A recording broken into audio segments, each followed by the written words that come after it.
Well, hello everyone, and welcome to our free webinar, Communicating with Millennials.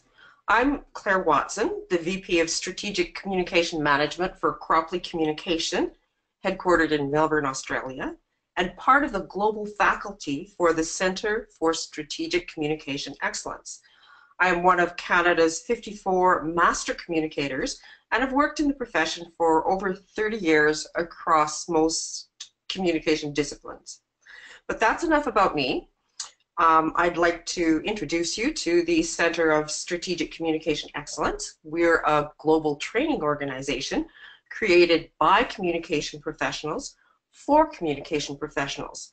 We focus on providing value-added information to help you advance your career. I'm excited to present today with Chris Izquierdo, the CEO of DevFacto Technologies, creators of Sparrow, an innovative internal communication app. You might wonder what that has to do with millennials. We are presenting the context, and then we are showing what can be done to improve communication with millennials. Also joining us today is Laura Conserato, who is DevFacto's marketing manager. So at a high level, we're going to cover the challenges and opportunities of communicating with millennials. We're going to look at ways that you can reach the millennial audience through their channels of choice. Enable an employee voice, collect smart analytics, and inform your decision-making that creates communication strategy. So in the next 50 minutes, we're going to cover characteristics and communication preferences of millennials. We're going to provide an overview of Sparrow, how it can streamline, improve, and inform your communication decisions. And finally, we will have Q&A. So let's begin. Who are millennials? Well, the millennial generation is a force to be reckoned with. Born between 1982 and 2004, worldwide projections show that millennials will account for 75% of the global workforce by 2025. Change is coming, and it's coming fast. Millennials are the most educated generation in the history of humankind, and they are the first native digital generation. Environics Analytics notes that they were born into a digital world and engage with social media daily. This speaks to their preferences, and it influences the way we communicate with this important and growing audience. A rising generation primed to change the world. They are a very attractive demographic. They're defined by compelling characteristics that shape their lifestyle and their communication preferences in both content and channels. So let's look at a few of those characteristics. Every generation is influenced by the social environment it grew up in. The millennial generation, also called Generation Y, approach work and everything else in life a little bit differently than other generations. So let's have a closer look at the differences between the generations, which are now all in the workforce. So starting at the left-hand side of your screen, you'll see the maturists. They were born pre-1945, and their lifestyle influences included wartime rationing, rock and roll, nuclear families, and defined gender roles, particularly for women. Their attitude toward career, job for life, their signature product, an automobile, and their preferred communication media, a formal letter. So when they make decisions, whether they're financial decisions or other decisions, the maturists prefer face-to-face meetings. Let's move on to baby boomers, who are still very much alive and well in the workforce, mostly into senior management positions. So 1945 to 1960, influenced by the Cold War, by the swinging 60s, by moon landings, by Woodstock. This is a family-orientated group. Their attitude toward career, is organizational. The careers are defined by employees. Their signature product is television, and their preferred communication medium is telephone. When they make decisions, they like to be face-to-face, but increasingly we're seeing baby boomers go online and are very active, getting more active in social media. Then we have Generation X, and there are many, many representatives of Generation X in the workforce, born 1961 to 1980, influenced by the fall of the Berlin Wall, Thatcherism, Live Aid, early mobile technology, and this is where divorce rates were rising. So their attitude toward career, they're loyal to the profession, not to the employer. Their signature product, personal computer, their preferred communication medium, email and text message, and their preference in decision-making online, but would prefer face-to-face if time were permitting. So we see Generation X in many key decision-making positions within organizations. So that's something just to keep in mind as we kind of go across the grid. And Generation Y, which of course are millennials, and the focus of this webinar, born 1981 to 1995, 9/11, social media, invasion of Iraq, reality TV, and Google Earth. So this group are digital entrepreneurs, and they prefer to work with organizations. Their signature product are tablets and smartphones, and their preferred communication media channels are text or social media. When making decisions, it's face-to-face for these people. And of course, we have Generation Z, who are just now starting to come into the workforce. And I'm not going to spend any time on the Z generation at this point, but you will be able to have a copy of the slide deck when we're done. So let's move on to the general characteristics of millennials. So we care. More than previous generations, millennials focus on the needs of society versus the needs of individuals.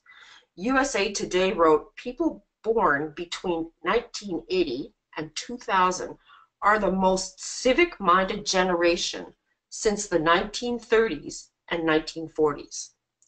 Deloitte's 2014 Millennial Survey revealed that millennials believe governments have the greatest potential to address society's biggest issues, but almost half feel governments have a negative impact on key challenges. So the second point, we don't do cubicles very well. Budding entrepreneurs are plentiful in this demographic. They disrupt traditional industries, and they're everywhere. And other things that make millennials tick, they basically are not afraid to challenge the status quo. So let's go a little bit deeper into those general characteristics so that we really get a sense of who the audience is, what they think. So the we care generation. This generation applauds businesses that serve the interests of stakeholders beyond customers and employees. Their broad view includes communities, the environment, and equality. More than 81% expect business to act for the greater good. They're socially conscious, and they see themselves as citizens of the world. They respect and value diversity and are outraged by social injustice. They're bent on making the world a better place. So let's dig into this thing about we don't do cubicles very well. Facebook CEO Mark Zuckerberg is a role model for millennials, and many have built successful businesses out of the ruins of recession.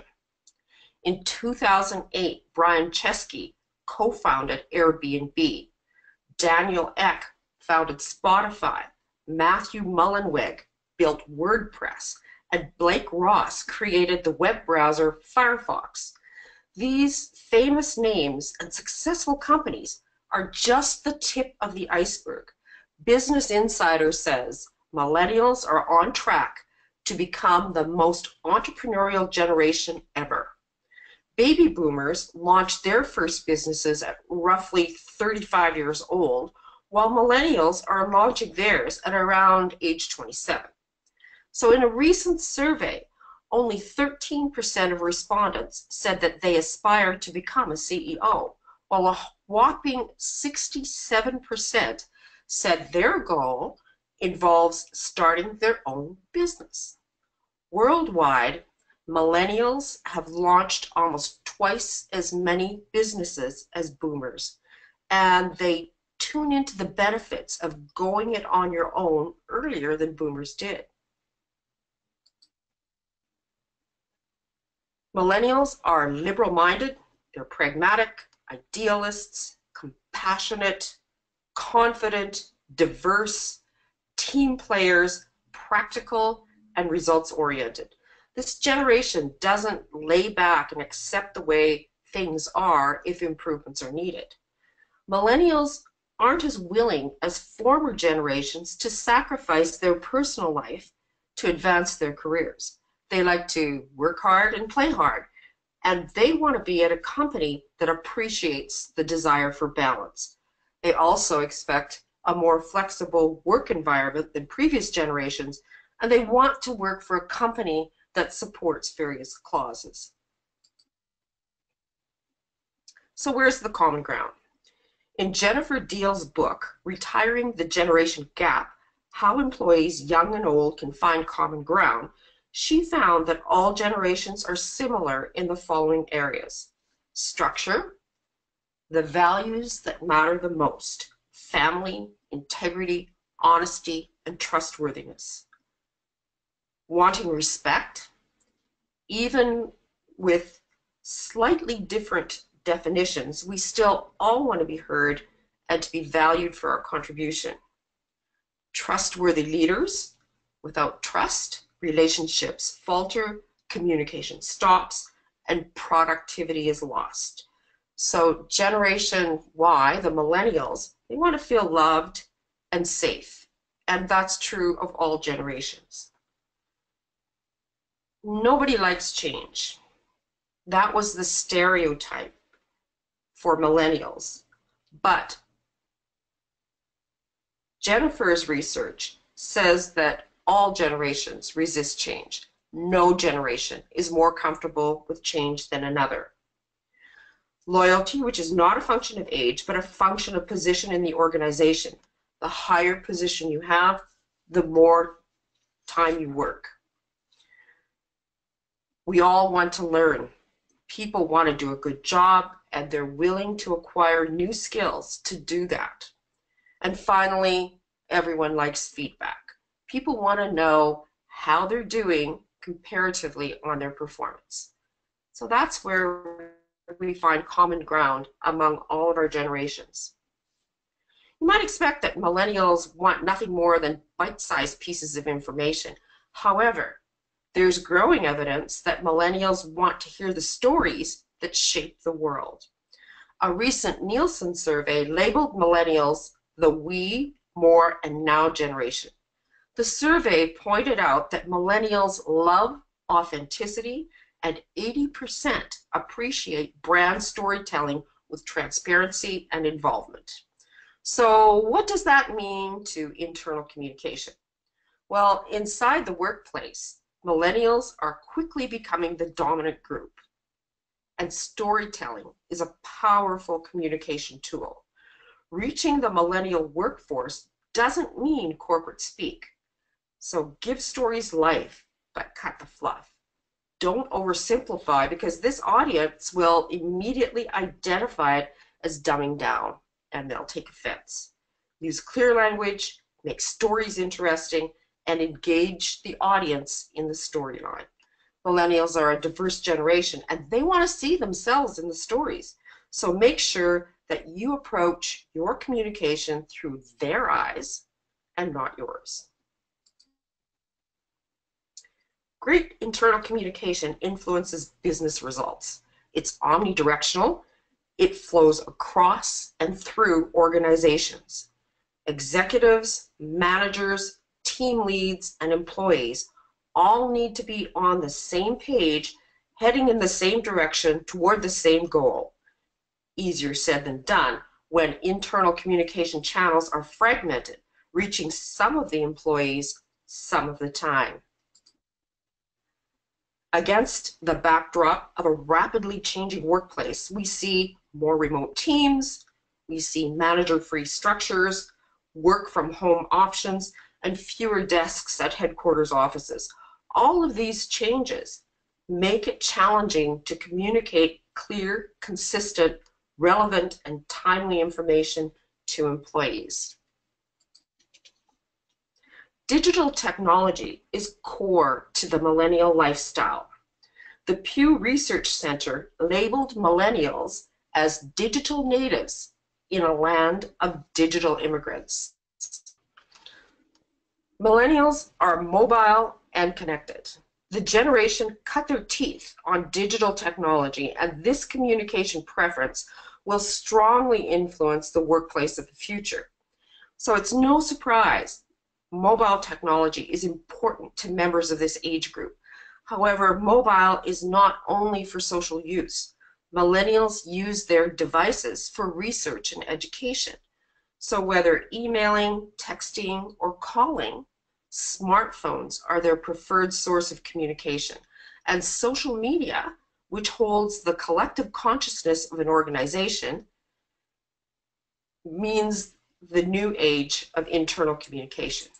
So millennials are typically adverse to time-wasting meetings, so the importance of instant, timely, relevant messages that keep them in the know and connect them to the bigger picture are critical.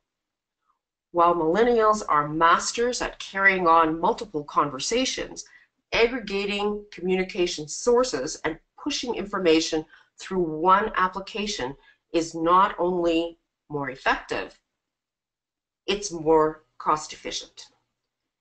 Increasingly, millennials are connected in the workplace, and they connect the stories of the company with the rest of the world. The result? Companies are investing in internal communication apps that enable advocacy and give all their employees the opportunity to be part of the brand story. Mobile apps for internal communication are quickly becoming mainstream in companies that are intent on binding their employees together with clear, consistent messages and engaging them in feedback, conversations, and social sharing. Needless to say, one of the key advantages is the ability to reach all employees, not just some employees. So let's look at a little bit of research. The UK-based internal communication agency AB recently published research findings that point toward increased use of mobile apps for internal communication and noted that in the future there won't be any distinction between internal and external communication. This is what they said.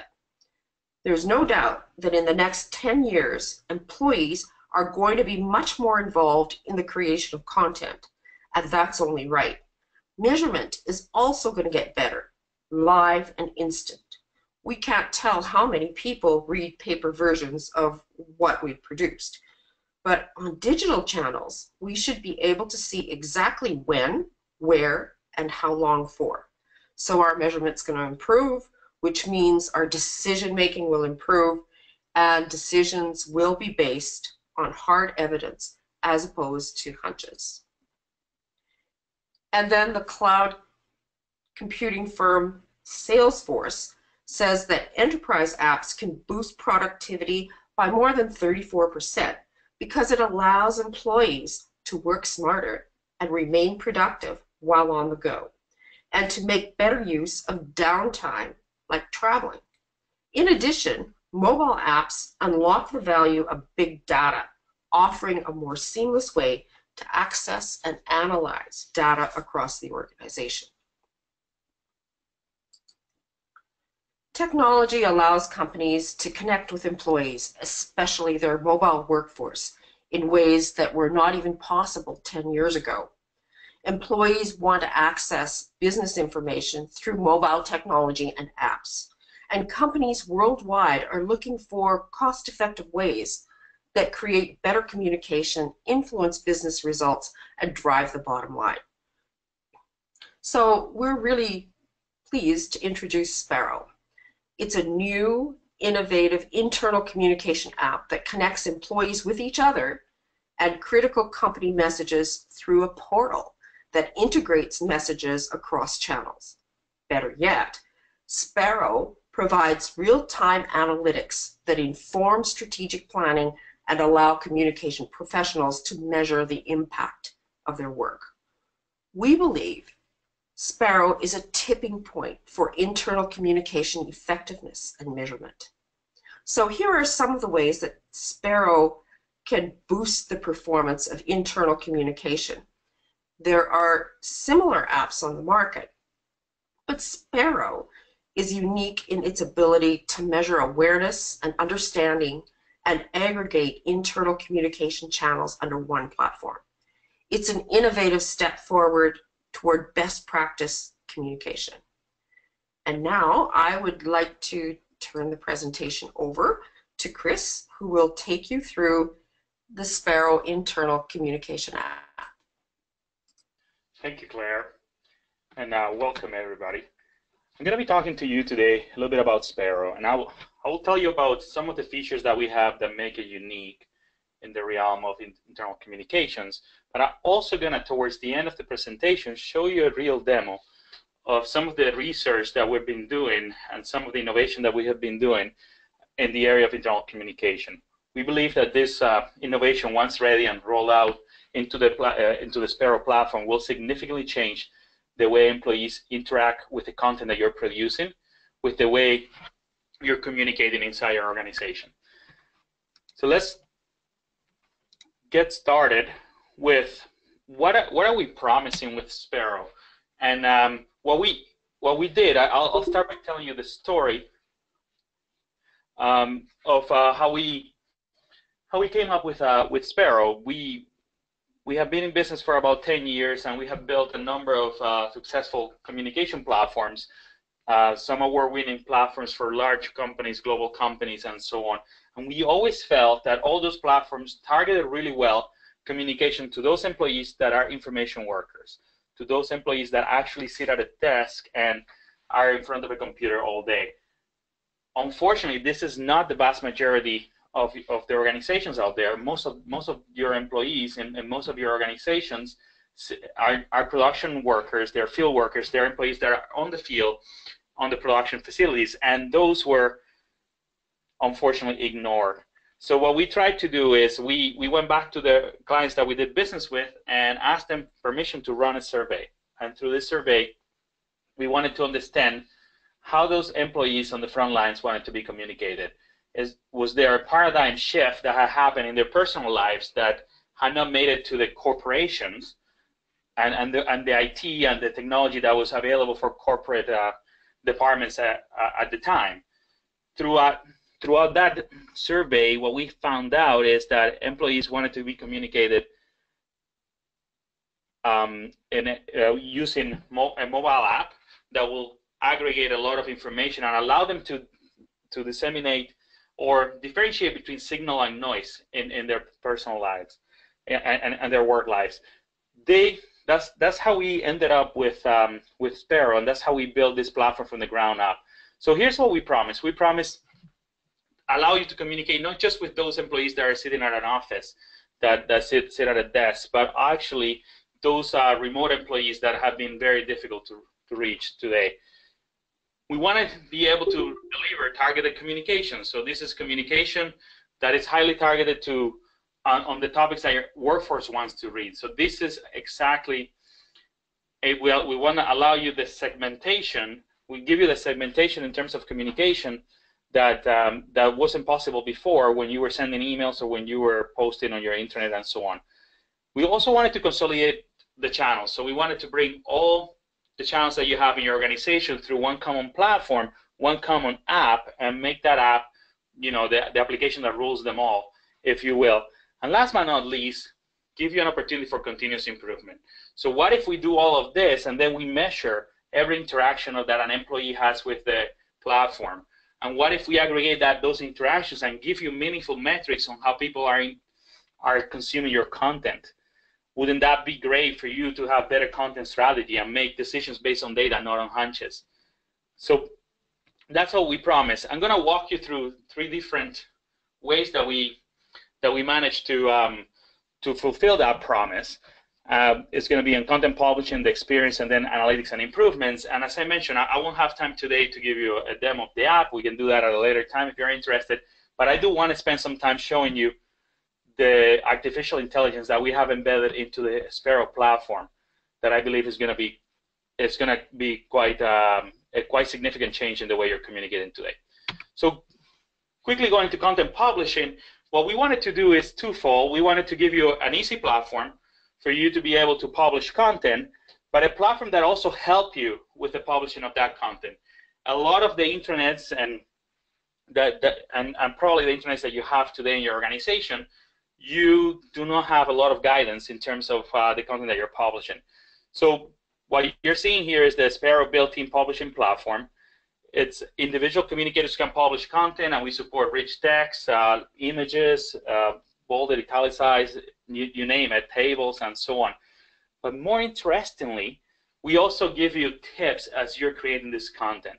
And you see here on the screen 4 different tips or rectangles that have different interpretations of the text that you've been creating. So for example, we can look at the sentiment analysis of your text and tell you whether you're talking in a neutral, positive, or negative tone, and allow you to change that because we're giving you that feedback in real time before your organization consumes that content. We also can tell you the drop-off rate in your organization because we have all the metrics, and we have, once we have the history with several posts, we can tell you how people are consuming your content. So in this example, for example, we can tell you that the drop-off rate is about 150 words, so anything longer than that, it's difficult for you to maximize the reach inside your organization, and the text that you have created exceeds that.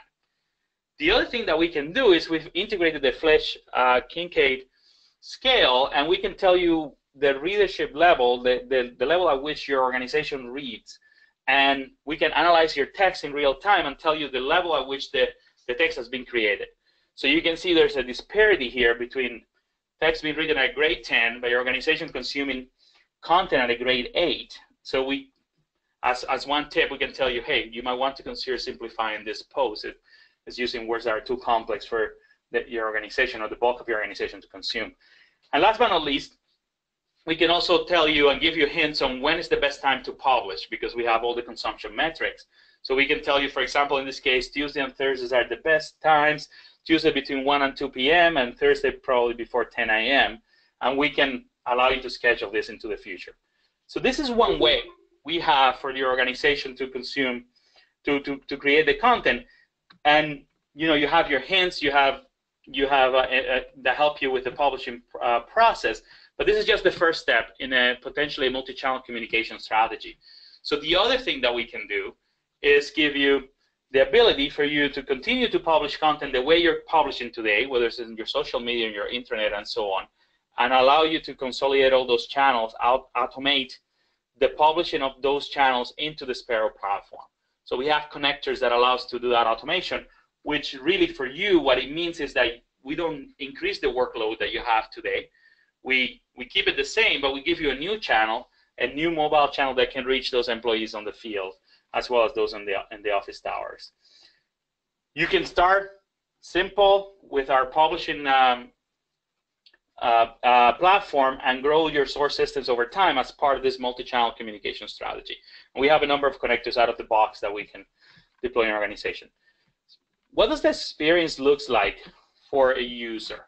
So as an employee of your organization, Sparrow is built on the concept of tags, and this is the same concepts that popular social media platforms like Facebook, Twitter, Instagram are built on.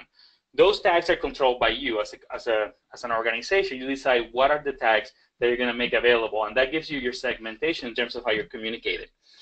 As you can see here, then as an employee, I can at any time select which tags are of interest to me. In this example, I'm not interested in HR and benefits, I'm interested in the other tags, and so on. Now, company is an interesting one. Company has a little lock next to its name, meaning that it's a mandatory channel. So those are the channels that ensure coverage. If you've ever been asked to publish something that everybody in your organization needs to read or has to reach everybody in your organization, you will publish it into that company tag, and everybody will be able to have access to that. Now, we have multiple levels of tagging to further decrease noise of communication and so on. We also have, so once you do that, what you end up with is a familiar news feed that is personalized based on your channel selection. You can scroll for a glance view of articles, trending readerships, reactions, and what have you. But we support, of course, and this was something that came out of our survey. Employees didn't know that something has changed that is highly important to them. They didn't know that there was a new piece of communication that was highly relevant. So we support badges indicating the number of unread posts. You can see there at the bottom, the Sparrow app, it has a 1 number on the top right corner. What that means is that there's one unread message inside the platform. We also support, of course, notifications. So you know, you can flag a post to be notified on the home screen, and it shows up like that, so that the user is aware that there's a new post that he or she might want to go. There's also the concept of mandatory communications, and it was around the concept of, you know, we've all been asked, I want everybody in the organization to read this post. You have to make sure that everybody reads it. There's really not a good way of doing that with the standard communication platforms out there. So with Sparrow, you can flag it as mandatory, and once you do that, something interesting happens. It gets pinned to the top of your timeline, of the top of your news feed, and it doesn't move from there until you actually read it. Not skim it, but actually take the time to read the content. And we track what you're doing, so we can tell you whether you're skimming it or reading it, and we can tell you the difference between those two. We support rich content, markup, videos that can play within the article. We also want to enable two-way communication. So we support comments. So people, employees in your organization can create comments on about your content and can interact with each other and so on. This is configurable. You can turn this on and off as you wish. We also have reactions, and you can configure those as well. The whole idea of reactions to continue to encourage that interaction, but at the same time continue to contribute to article trends and the metrics that we have. There's a couple of ways that people can also interact with all content that has been published into the platform. They can search, and when they search, you know, we look at our content and find the posts that are related to that term that they enter. In this case, aviation. We can find all the posts related to aviation. They could also explore, and they can explore tags whether they're subscribed to them or not. This gives them that flexibility. I'll show you the next way, which is answering questions in a live demo towards the end with that artificial intelligence component in the back end. We also support one of the hottest topics in internal communication, which is social media advocacy. So as you know, in the hierarchy of trust on the web, employees are more trusted, are way more trusted than your official channels as well as your C-level employees. And the reason for that is because when an employee shares something on social media, he or she is communicating with their friends, and that content is implicitly trusted. So what we allow you to do here is insert yourself into that conversation. We allow you to decide whether a post is public or private, and if it's public, then any employee can share in their social media channels, so whether it's Facebook, Twitter, Pinterest, Instagram, you name it. If it's private, we eliminate the guesswork. So when they try to share, they get an error message saying, you cannot do that.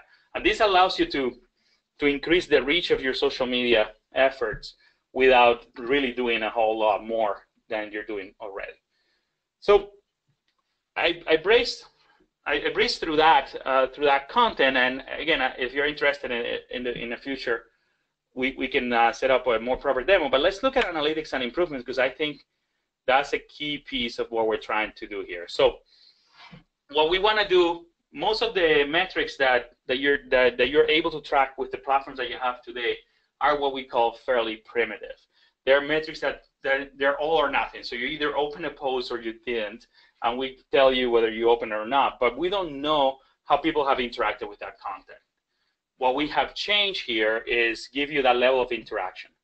And we're able to discern between read, skim, and so on. And I'll show you how in a second. And that allows us to create dashboards that actually are quite meaningful and allow you to identify those publishing trends to inform the new content strategies. So what you see here on the right-hand side, you get to see views by time of day, so you can see the times at which your organization is more active in the platform, and that might allow you to decide, that might be a better time to publish, or right before that peak, it might be a better time to publish important content, and so on. At the end of the day, this is an open data set, so you can download it and you can do your own reporting if you wish. If you have an IT department that has a data warehouse, they can incorporate external metrics into their reporting. But here's what I mean by content awareness and what we generate with Sparrow. So here's a typical interaction of a user with a post of a certain size. The arrows represent the scroll direction, and the white colors represent a normal read scroll. The gray one's a little bit faster. And as you're scrolling through this post, you can see that the user goes down first, then comes back up, goes back down, clicks on a link, looks at an image, and so on. By the end of that whole interaction, we can tell you that maybe that user did a complete read, or what we deem as a complete read. So that interaction gets an awareness score, and that awareness score in this case is 90%. So we have a patented algorithm that assigns awareness scores from a scale of 1 to 100, 100 being full aware, 90 is a pretty close to full aware score. So based on that interaction, we have that awareness score. Here's a different interaction with the same post where a user or an employee just scroll fairly fast to the bottom. Yes, it's true that that employee made it to the bottom of that content, but the awareness of that content for that employee is way smaller than in the previous example. So it gets an awareness score, let's say, of a 20. So with all of that, then we can start telling you the level of awareness on a topic in your organization. And we can start giving you advanced content performance analytics, right? So we can tell you the reach. So for example, here you see how many employees you have in your organization, how many of those were registered users, how many are active users at any point in time, and you can start playing with those metrics or analyzing those metrics. We could also give you insight to improve that content performance. So for example, on the update on training post here, you see reads versus views throughout the last 9 days and the last 2 weeks and so on. And then you can see the post penetration. In this case, if you have 3,150 subscribers, 58 of them actually read the post, with 83 of them viewed the post, so skimmed the post and so on. So we're able to give you those sort of metrics and many more that I don't have time to show you today, but they're quite critical to form those content strategies for you in the future.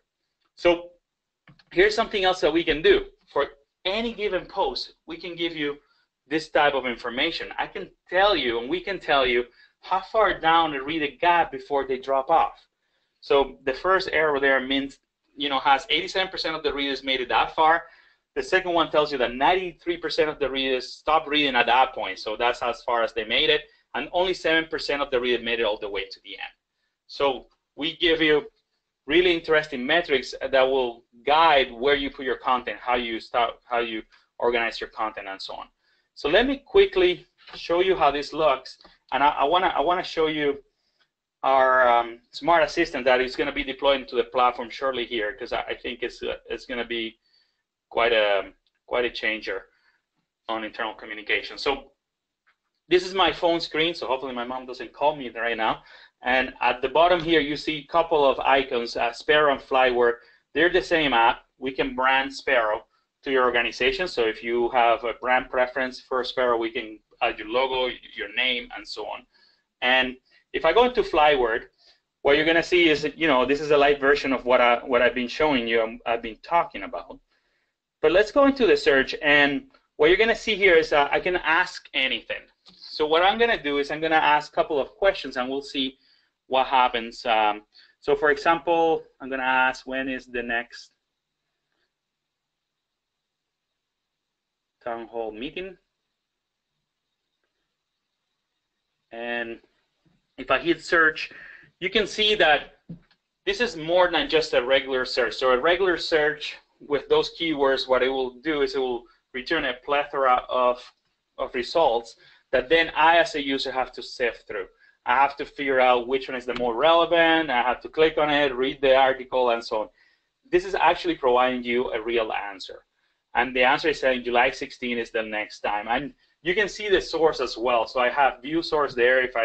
If I tap into that, it will tell me, okay, here's where the source of that information came from, right? So this is a paradigm shift. Basically, what I'm showing you here is a smart assistant using artificial intelligence, similar to what Watson, if you're familiar with IBM Watson in Jeopardy, did, which is basically a smart assistant that is able to answer questions about your organization. And this smart assistant is trained automatically by you creating content. So the content that you're creating today, even if it's a year old, 2 years old, and so on, we can feed it into the assistant, and this assistant will be able to smartly make decisions on what the validity of the content and start answering questions on behalf of your users. You know, it's remarkable. So, for example, I can also ask what is new in the Atlantic region, and so, you know, they're thrilled to announce our next phase in the Atlantic region, the opening of the first research office in Raleigh, North Carolina. So you get to see how there's not a direct correlation between the question and the answer. The system has to be smart enough to be able to discern between those.